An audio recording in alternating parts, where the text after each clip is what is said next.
का जो हमारा टॉपिक है वो है रेस्पिरेटरी डिजीजेज मेडिसिन के मेन टॉपिक में से एक सिलेबस का मोस्ट इंपॉर्टेंट कंटेंट। और ये जो से मैंने सारे टॉपिक हाईलाइट किए, ये काफ एग्जामिनेशन ऑफ रेस्पिरेटरी, ये सारे बाकी हो गए जो नीचे टीबी, न्यूमोथोरक्स, प्लेराइटिस, सीओपीडी। इसका मतलब ये है कि आपने इस टॉपिक को मस्ट एंड पे 2 से 3 बार देख के ज़रूर जाना। सिम्टम्स और डेफिनेशन मोस्टली सिनेरियो में आती है या फिर सिम्टम आते हैं। इन दोनों के अलावा कभी भी किसी के साथ नहीं इतना प्रेजेंट किया होता है, यही क्लिनिकल फीचर्स वो बता देते हैं। बाकी जो ट्रीटमेंट है वो आपने हमेशा फार्माकोलॉजी में जो पढ़ा हुआ है वो भी लिख सकते हैं। अगर इसमें भी है तो इसमें आपने कर लेना, मर्जी आप ये वाला लिखें वो वाला लिखें, कोई भी डिफरेंस नहीं आता, दोनों का सेम ही आंसर है। जस्ट इस पॉइंट की बेस पे आपको नंबर मिलते हैं कि आपने सिनेरियो फाइंड कर लिया। नेक्स्ट सबको यही पता होता है, उसी की बेस पे कोई होते हैं कि चेक कर लेते हैं ट्रीटमेंट, कोई नहीं करते और पॉइंट मार्केशन मिल जाती है। तो आपने एक बात ध्यान रखनी है कि आपने सिम्टम्स और फीचर्स नहीं भूलने इससे। चलें, सबसे पहले जो टॉपिक हम देखेंगे वो है हमारे पास है सबसे पहले इसकी कॉमन रेस्पिरेटरी सिम्टम्स। अगर वो आप याद कर लो तो वो इसलिए ईजी भी है कि वो आपकी डीपीटी में बहुत अच्छे आगे जाके जिसने प्रोफेशनलिज्म करना है, अपना स्टार्ट करना है प्रोफेशनल के लिए, तो उसके लिए बहुत अच्छा है। क्योंकि आपको सिम्टम पता होंगे तो आप इजीली, कोई आपके पास चेस्ट का मतलब पेशेंट आएगा तो उसको इजीली आप डिफरेंस कर सकते हो कि आपने इसको कौन सी थेरेपी देनी है। फिर आपको बार बार चीज़ें नहीं ढूंढना पड़ेगी, ना आपको पेशेंट को डिस्कस करना पड़ेगा। जस्ट पेशेंट ने आपको कंडीशन अपनी बतानी होती है। अगर आप उसको टाइम दोगे ना कि आप सोच रहे हो कि पता नहीं इसका ये आंसर की या, तो पेशेंट कंफ्यूज हो जाता है कि शायद डॉक्टर को मेरी बात नहीं समझ आई है, ये डॉक्टर को ही नहीं कुछ पता। ये आजकल ना ये सिस्टम चल रहा है।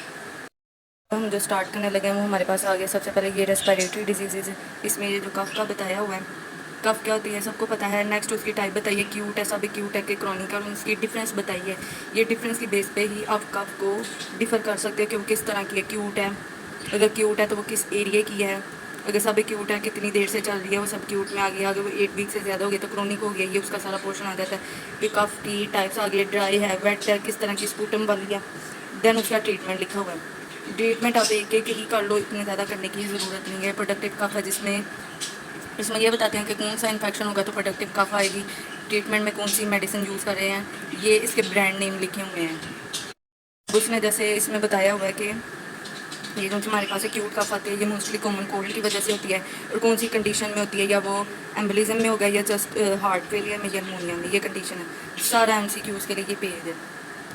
नेक्स्ट जो हमारे पास पेज है वो हमारे पास है, ये इन्होंने बताया प्रैक्टिस के लिए उन्होंने बोला है कि आपको कौन सी ट्रिप्स चाहिए, सारा आपने ना अपनी प्रैक्टिस के लिए ये रखना है। ये सारे MCQs होते हैं कि सबसे पहले हिस्ट्री लेंगे, फिर विजुअल हमने उसके सारा जैसे हिस्ट्री लेते हैं, स्पूटम का कलर वगैरह सारा पूछना। फिर हमने अगर कोई एडवांस एग्जामिनेशन करवानी है जैसे लैब की होती है तो वो चेस्ट एक्सरे हो गया, स्पूटम हो गया, CBC, फिर उसको मैनेज कैसे करना है कि मेडिसिन से करेंगे या उसको कोई और मेडिकेशन करेंगे या स्टीम देंगे जिसे हम कहते हैं नेबुलाइजर करना, या चेस्ट थेरेपी देंगे। नेक्स्ट हमारे पास स्पूटम का, अगर स्पूटम का ये बताया हुआ है कि क्या होता है, उसको एग्जामिनेशन कैसे करना है, उसकी क्वांटिटी बेस क्या होती है कि वो स्कैंटी है मतलब वाइटिश कलर का है, या फिर मॉडरेट अमाउंट में या लार्ज अमाउंट में आता है, मतलब अमाउंट के अकॉर्डिंग भी आता है ना। हमने ये तो नहीं अब किसी को पूछा कि स्पूटम कितना है, थोड़ा है, ज़्यादा, ये क्वांटिटी के अकॉर्डिंग होता है। कुछ कहते हैं मुझे एक दफ़ा आया, कुछ कहते हैं मुझे 3-4 बार आता है, या कोई कहता है कि मैं जब खांसी करता है तो मेरा मुंह ही भर जाता है। ये इस तरह की कंडीशन होती है। अपेयरेंस बता दी है। MCQs के लिए पूरा टॉपिक बड़ा इंपॉर्टेंट है। नेक्स्ट ये जो कलर्स हैं ये सारे बहुत ही इंपॉर्टेंट हैं MCQ के लिए और सिनेरियो के लिए भी। नेक्स्ट हमारे पास जो सा ये कलर उन्होंने बॉक्स के अंदर भी बता दी। जो टॉपिक है वो हमारे पास है हीमोपटेसिस। हीमोपटेसिस क्या होता है कि हमारे जो स्पूटम है उसके अंदर ब्लड आता है। सिंपल एक वर्डिंग में मैंने आपको बता दिया ये सारा। उसका सूडो हीमोपटोसिस क्या होता है, नेक्स्ट उसकी काजेज, सारा MCQs के लिए और सिनेरियो बेस के लिए। मतलब जस्ट कभी कभी ऐसे भी होता है कि सिनेरियो वो किसी चीज़ और का पूछते हैं, ट्रीटमेंट वो किसी और का पूछ लेते हैं, डिफरेंट आ जाता है ना। 15 नंबर का एक क्वेश्चन है तो उसको पार्ट वाइज कर देते हैं। नेक्स्ट है अगर हम इन्वेस्टिगेशन इसमें किस तरह की कर सकते हैं, हमें कैसे इवेल्युएट कर सकते हैं, तो वो ये है कि चेस्ट एक्सरे करवा लें, फिर CT स्कैन करवा लें। CT स्कैन इतना इंपॉर्टेंट नहीं आता इसमें, पहले चेस्ट एक्सरे आता है फिर स्पूटम कल्चर आता है। ये ब्रोंकोस्कोपी उन्होंने बता दी। ये जो क्वेश्चन है डायग्नोसिस ऑफ हीमोपटेसिस एंड हीमाटेसिस, ये स्टमक के अंदर होता है, ये लंग के होता है। ये बहुत बहुत बहुत इंपॉर्टेंट हमारा शॉर्ट टेस्ट है, बोर्ड में बहुत बार आया। अगर आपने पास्ट पेपर देखे हैं ये आपने ज़रूर करना पूरा। 5 मार्क्स का होता है ना, तो ये जितनी लेंथ बड़ी होगी ना, लेंथ ज़्यादा होने से ज़रा इंप्रेशन अच्छा पड़ जाता है। 5 मार्क्स भी इजीली मेल भी जाते हैं। आगे ये इन्होंने डिफरेंशियल डायग्नोसिस बताया दूसरी सब डिजीज़ के साथ। अगर आप देखो ना, जब हमने स्टार्ट करनी होती है ना स्टडी, तो हमें सारा कुछ पढ़ना पड़ता है। और जब हमारा एंड पॉइंट आता है, जिस दिन हमारी पेपर की प्रिपरेशन होती है, तो हमने जस्ट एक एक पॉइंट देखना था। तो ये आप ये पहले ही पढ़ लेना। ये देखो, क्या पता हम कोई इस तरह का MCQ जाए, उसमें जस्ट ये है कि पल्मोनी पेनिकाइमा सोर्सेस किस में आते हैं, तो गुड पॉस्चर सिंड्रोम लिखा हो, जैसे ये लिखा हुआ है, तो आपको पता ही ना हो ये होता क्या है, या ये जो चीज़ पूछी ये इसमें है भी है, जब ये MCQ के लिए पूरा कर लो आप, ठीक है। नेक्स्ट जो होता है वो शॉर्टनेस ऑफ ब्रेथ है, जिसे डिज्निया भी कहते हैं, इसको डिस्पीनिया भी कहते हैं, इसको डिज्निया भी कहते हैं। डिज्निया की कंडीशन बता दी है कि वो इंक्रीज़ कब होती है, रिड्यूस कब होती है, क्या क्या चीज़ें होती हैं, अगर वो कम हो तो क्या क्या वजह होगी, फीवर, एक्सरसाइज है, एसिडीमिया हो गया, ये सारी चीज़ें आ गई। पेशेंट की वैल्यूएशन नेक्स्ट कैसे की, ये सारा जस्ट क्लिनिकल एग्जामिनेशन है अभी चल रहा। नेक्स्ट हमारे पास ये जो सा बताया हुआ है कि क्रोनिक एपिसोडिक डिज्निया क्या होता है, तो ये जस्ट MCQ के लिए। क्रोनिक कॉन्स्टेंट डिज्निया क्या होता है, MCQ के लिए। क्या क्या एक्सरे, अगर इन्वेस्टिगेशन क्या क्या हम कर सकते हैं, ये वाली इन्वेस्टिगेशन हम दूसरे में भी ऐड कर सकते हैं, जैसे ECG हो गया, चेस्ट एक्सरे हो गया, ABC, RBCS, यूरिया क्रिएटिनिन ना भी करें तो इतना इंपॉर्टेंट नहीं होता इसमें। नेक्स्ट जो सा एमरजेंसी रूम में असेसमेंट क्या होता है, मतलब अगर किसी पेशेंट को चेस्ट का प्रॉब्लम है, तो एमरजेंसी में हम गए हैं, तो उसकी असेसमेंट और साइन सिम्टम क्या आ रहे हैं, ये है कि वो बोल नहीं पा रहा है, डायग्नोसिस हो रहा है, टाइफाइड पोजीशन है, ये सारे MCQs के लिए आपने पढ़ के रखने हैं। MCQs ना भी हो तो जो वाइवा पॉइंट ऑफ व्यू है ना, उसके लिए बड़ा इंपॉर्टेंट है।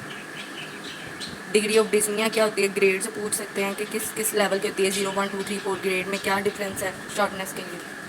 आगे आगे हमारे पास एग्जामिनेशन ऑफ रेस्पिरेटरी सिस्टम, तो इसमें हमने सारी इंस्पेक्शन ही मोस्टली आती है कि चेस्ट का साइज़ क्या है, और जब हम ऑस्कल्टेशन करते हैं तो उसमें चेस्ट की कौन कौन सी पोजीशन में ऑस्कल्टेशन होती है, कहाँ पे आपने जो हमारी स्टेथोस्कोपस में कहाँ पे आपने प्लेसमेंट देनी है चेस्ट के ऊपर, कौन से पार्ट को, मतलब जो हमारे राइट के अंदर 3 लोब है, लेफ्ट के अंदर 2 है, तो लोब में डिफरेंस कैसे करेंगे कि ये अपर है, लोअर है, ये मिडल है, ये सारा उसके इंस्पेक्शन में आ जाता है। ये लिखा हुआ है कि हमारे पास नॉर्मल चेस्ट इक्वली होती है, इंटीरियर पोस्टीरियर। नेक्स्ट जो सी हमारे अगर लिखा हो कि हमारे पास ये भी MCQs के लिए है कि जब अस्थमा की कंडीशन में कौन सी चेस्ट होती है, तो बैरल चेस्ट होगी। पिजन चेस्ट किस फॉर्म में होती है, जब हमारे पास आती है डिजीज़, क्या नाम है, इसके अंदर आती है थॉरिक्स के एम्फीसीमा आती है। नेक्स्ट है हमारे पास फनल चेस्ट कब होती है, कौन से केसेस में होती है।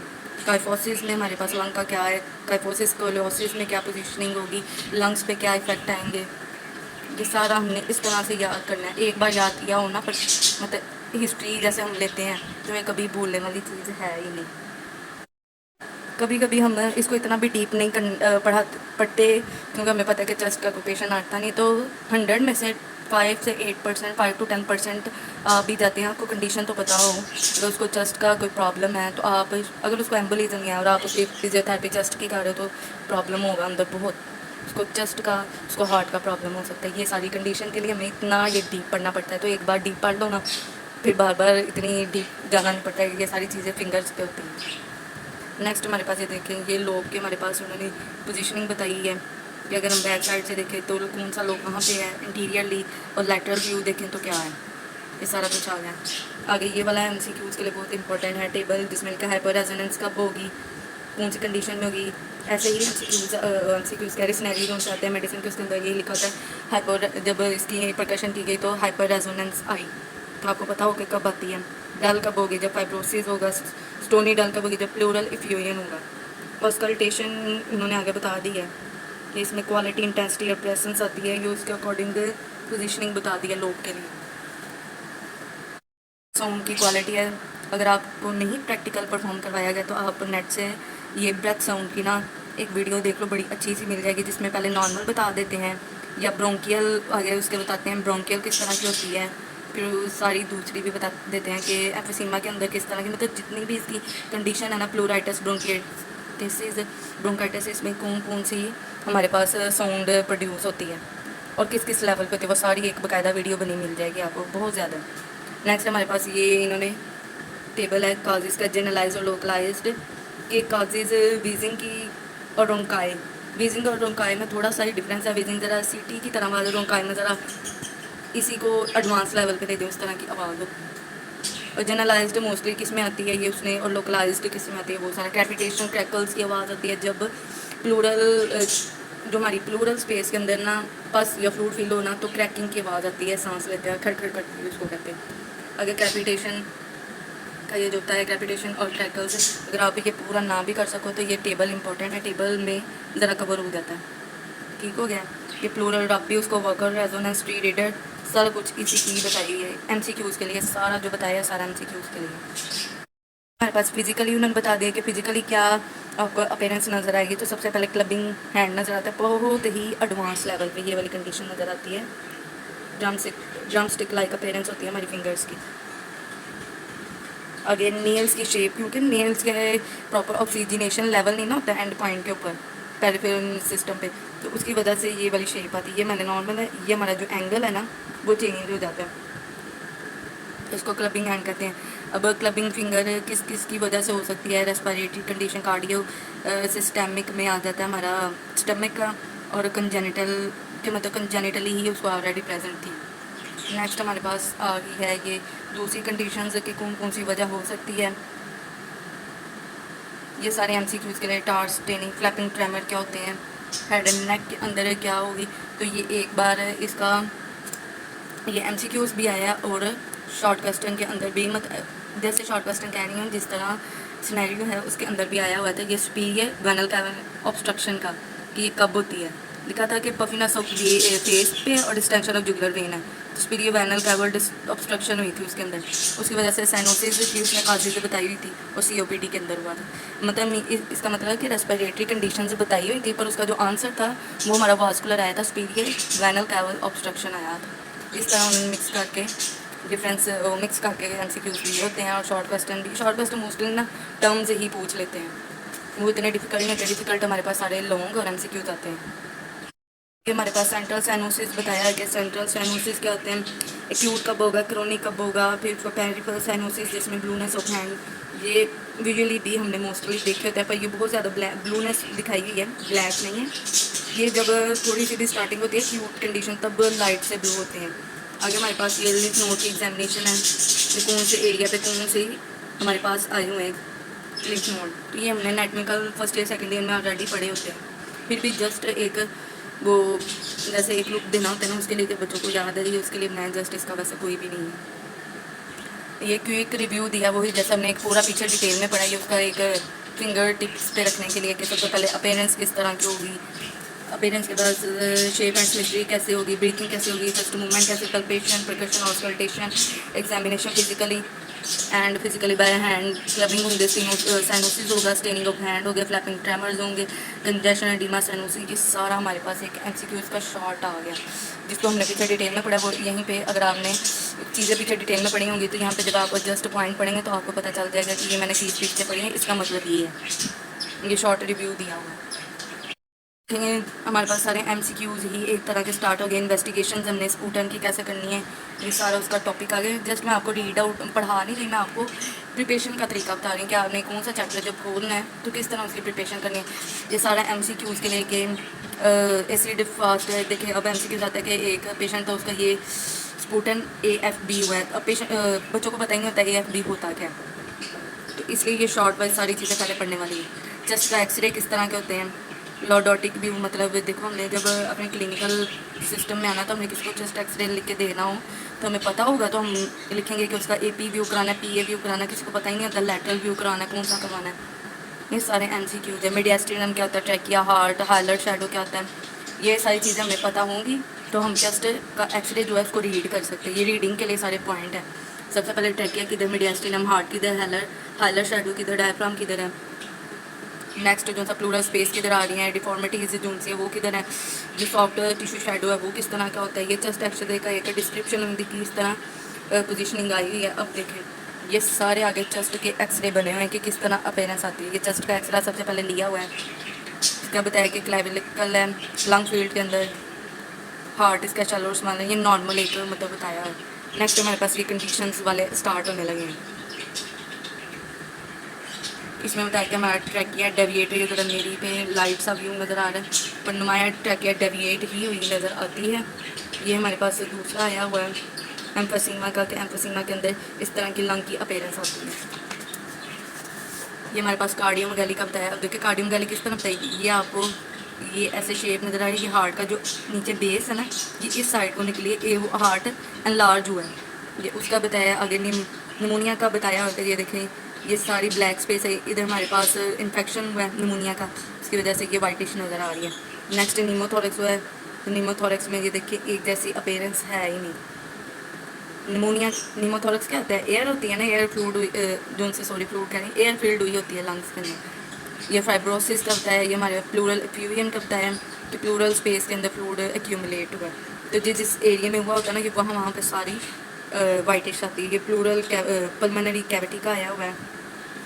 एपिकल ट्यूबलोसिस आया कि ये लंग्स है, इसके एपिकल पार्ट के अंदर ट्यूबरक्लोरोसिस स्टार्ट हुई है। ये मिलिट्री मोल्टिंग आई है, ये क्या होती है इसका भी आपको पता होना चाहिए। देखिए इस तरह ही MCQs आते हैं। ये मेटास्टेसिस है कि ये बिखरा हुआ है, आपको नजर आ रहा होगा जैसे दाने दाने नहीं बिखरे होते कि वाइटिश ये पॉइंट सारे बने हुए हैं। नेक्स्ट हमारे पास ब्रोंकिएक्टेसिस की आई है, लंग कैंसर की आई है, फ्रैक्चर रिब की आई है। फ्रैक्चर रिब से कैसे है कि ये दूसरा साइड पे एरोज बनाए हैं, यहाँ ये फ्रैक्चर हुआ है। ये ना पिक्चर के अंदर इतना स्ट्रॉन्गली नहीं शो होता, जब रियल आता है ना जस्ट एक्सरे, बहुत ही अच्छा सा बना होता है। नेक्स्ट हमारे पास ये इसका CT स्कैन है। CT स्कैन बहुत ही कम करवाया जाता है, बहुत कम करवाया जाता है। आगे इसके अल्ट्रासाउंड, आगे अल्ट्रासाउंड करवाई जाती है, बहुत ही एक अच्छा है प्लूरल एफ्यूजन की डिटेक्शन के लिए। मीडिया स्टेनोस्कोपी ये लिखा हुआ है, प्लूरल एस्पायरेशन लिखा हुआ है जो नीडल के थ्रू होती है। ये नीडल भी आगे बनाई हुई है, प्लूरल बायोस्पी नीडल, मतलब बायोस्पी उसके सेल लिए हैं या फिर वहाँ से जो फ्लूइड फील हुआ है उसको निकाला। ये सारा आगे उसका प्रोसीजर लिखा हुआ है। ये प्लूरल बायोस्पी का प्रोसीजर लिखा है, मे बी वो पूछ लें।